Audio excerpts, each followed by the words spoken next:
پارسا شمرده شدن از طریق ایمان. اما اکنون جدا از شریعت، آن پارسایی که از خداست به ظهور رسیده است، چنانکه شریعت و پیامبران بر آن گواهی می‌دهند.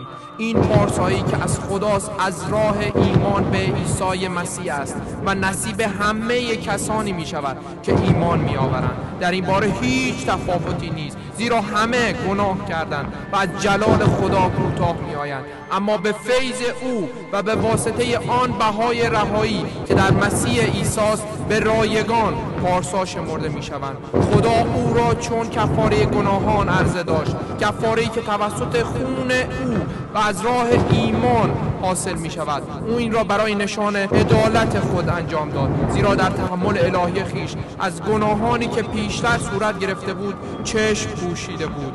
او چنین کرد تا عدالت خود را در زمان حاضر ثابت کند و تا خود عادل باشد و کسی را نیست که به عیسی ایمان دارد پارسا بشود.